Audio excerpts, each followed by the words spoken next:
దేశభక్తి గేయాల యొక్క పోటీలను దివ్యంగా నిర్వహిస్తుంది.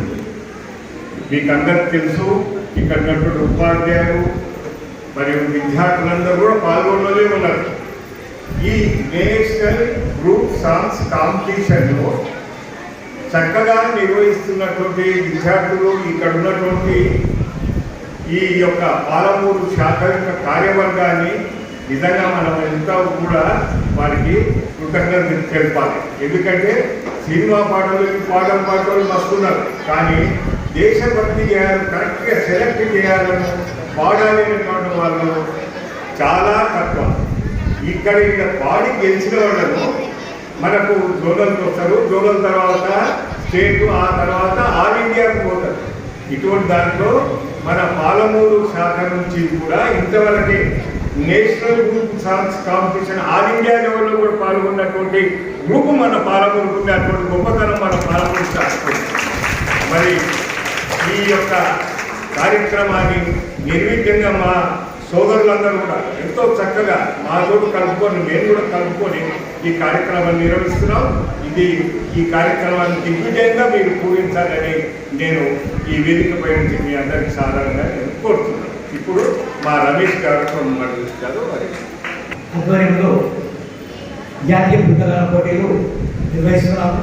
దీనికి పాఠశాల అధ్యాపకులు, విద్యార్థులు కూడా సహకరిస్తున్నారు. దీని ముఖ్య ఉద్దేశం ఏంటంటే విద్యార్థుల్లో జాతీయ భావన కలిగించాలి, జాతీయ సమన్వయత గురించి తెలుసుకోవాలి, భారతదేశం గురించి పూర్తి అవగాహన కలగాలి అనే ఉద్దేశంతో ఈ విధంగా నిర్వహించడం వల్ల విద్యార్థుల్లో జాతీయ భావాన్ని కలిగించిన వాళ్ళు అవుతాము. కనుక ప్రతిసారి ఈ భారత కార్య పరిషత్ తరఫున ఈ కార్యక్రమాలు నిర్వహిస్తున్నాము. ఇదే కాకుండా కూడా విద్యార్థుల్లో ఆసక్తిగా భారతదేశం గురించి తెలుసుకోవడానికి వీలుగా క్విజ్ కాంపిటీషన్స్ కూడా ఏర్పాటు చేస్తున్నాము. భారత్ కో జానో అనే పుస్తకము భారత వికాస్ పరిషత్ ద్వారా ముద్రించబడింది. అటువంటి పుస్తకాల నుంచి ఈ క్విజ్ పోటీలు నిర్వహిస్తాము. విధంగా రాతపూర్వకంగా ఉంటుంది. ఆ తర్వాత ఓరల్లో కూడా క్విజ్ కాంపిటీషన్స్ ఉంటాయి. ఇలాగా భారత వికాస్ పరిషత్ అనేక రకాలైన సేవా కార్యక్రమాలు పాలమూరులో చేస్తూ ఉన్నాము. పాలమూరులో ఉన్నటువంటి సభ్యుల సహకారంతో ఇవన్నీ చేస్తున్నాము.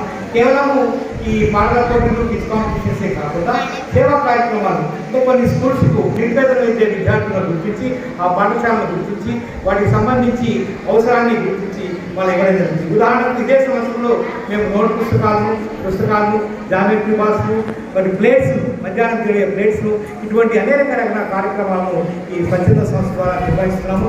కనుక ఈ విధంగా సహకరిస్తున్న అందరికీ మేము ధన్యవాదాలు తెలియజేస్తాము. భారతదేశం అంతా ఈ కార్యక్రమాన్ని నిర్వహిస్తూ ఉంది. మన దగ్గర వచ్చేసి సభ్యులు 150 మంది వరకు ఉన్నారు. అట్లాగే దేశంలో కూడా అనేక బ్రాంచెస్ ఉన్నాయి. 1963 సంవత్సరంలో భారత